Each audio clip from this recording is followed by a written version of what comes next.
guys, today we are going to dispel 5 quick myths about Derrida's deconstruction. There's a lot more than 5, but I thought I'd just pick out the 5 most common.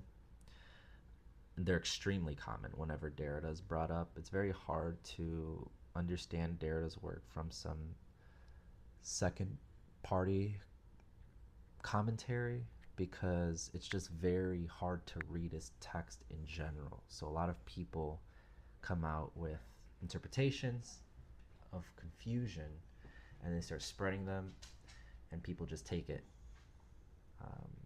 uncritically. And I think it's important to dispel what deconstruction is not first before trying to figure out what it is, because that's sort of the whole ontology in Derrida's work, is this sort of disruption of the present indicative form, S is P, as he says in his letter to a Japanese friend.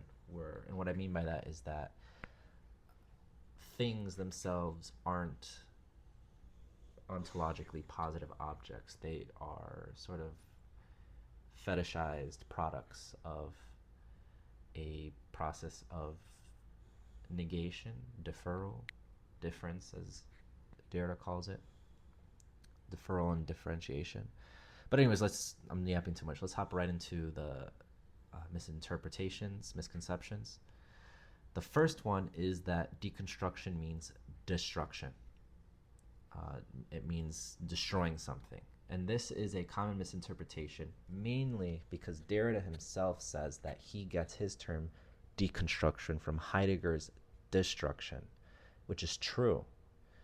But you have to understand what Heidegger was doing. Heidegger, by his concept of destruction, he was taking a term, identifying its metaphysical baggage and the historical usage of the term, and then reshaping the term in his philosophy without that metaphysical baggage. That isn't destroying anything. That's more of an analysis of underlying metaphysical assumptions, like being able to identify that and rework the term without those assumptions.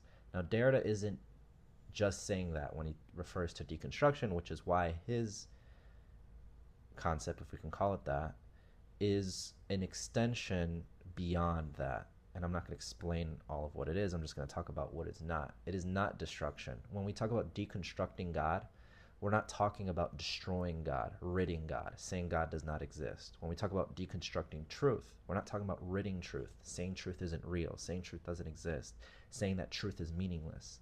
That is not at all what Derrida is saying in any sense. Derrida never implies anything of that sort.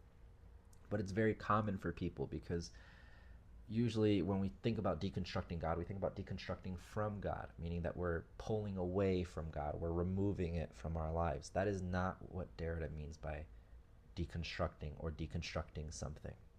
So that's the first myth. The second myth is that nothing means anything. There is no meaning. Meaning breaks apart in Derrida's work. That's what Derrida is saying.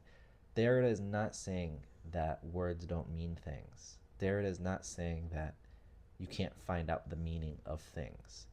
This is a more naive misconception, but it is, in a very scary way, very popular. I don't understand that when you have a philosopher who is very well credited and you reduce his entire philosophy and say, well, what he's just saying is that anything can mean anything. This nothing means nothing.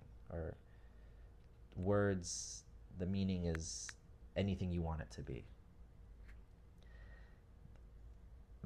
You should just be skeptical just off that. Derrida has over 30 books, and you think what he's saying is just that nothing means anything. I think that says more about the person believing it, because I find that hard to believe. Even when I didn't study Derrida, I found that hard to believe, and I heard of it.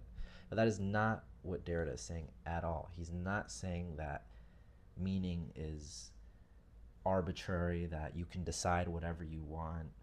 Derrida explicitly says in one of his interviews that there are better interpretations, which is surprising for a lot of people. But it's true. Derrida believes there are better interpretations of text. He believes that the term objective interpretation it makes sense as opposed to subjective interpretation. He's just deconstructing objective subjective to find what he calls the trace, to find the what is haunting the signifier. But that is for another video about what deconstruction is. Deconstruction is not that anything can mean anything. That is not that. For the third misconception is fairly common for also Heidegger. Derrida is an idealist.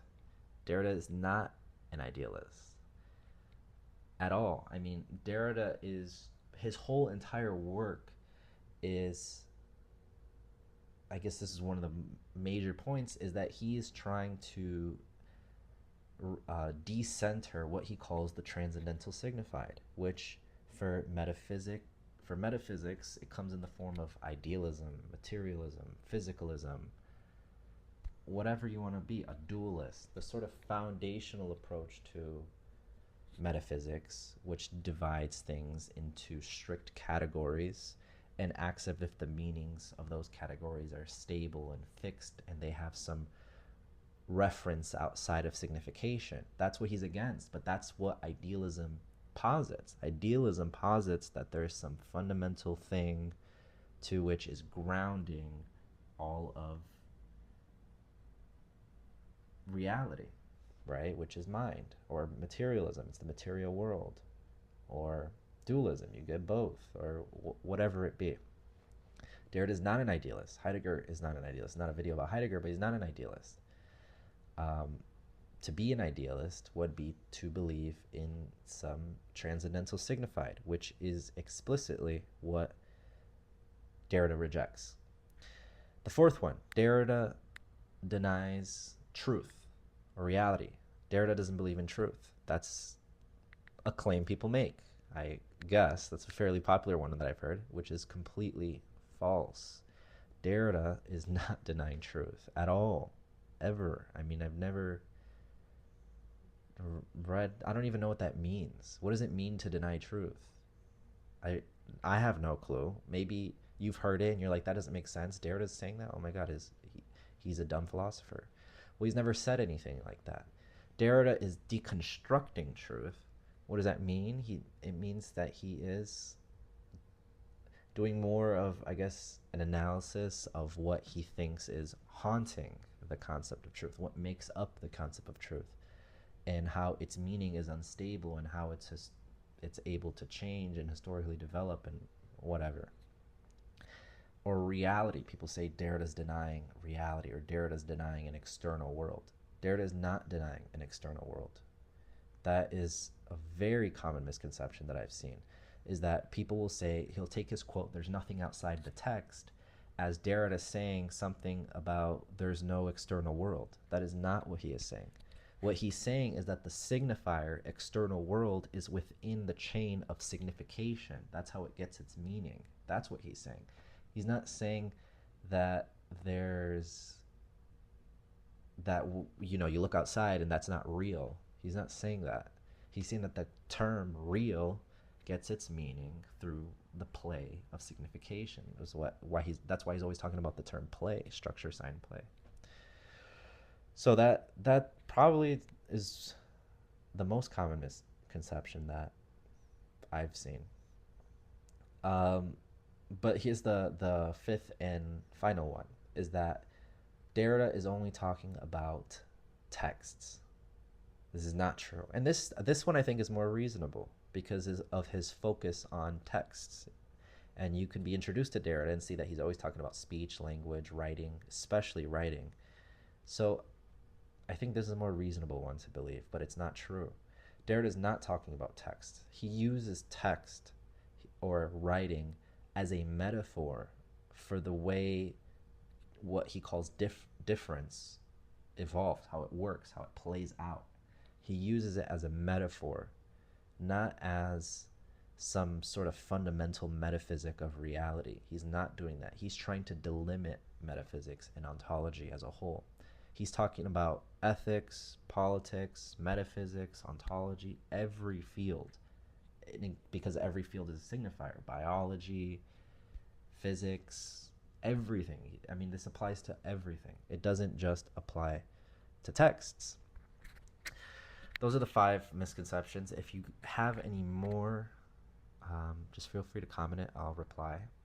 Or if you have any questions in general, I'm always happy to answer.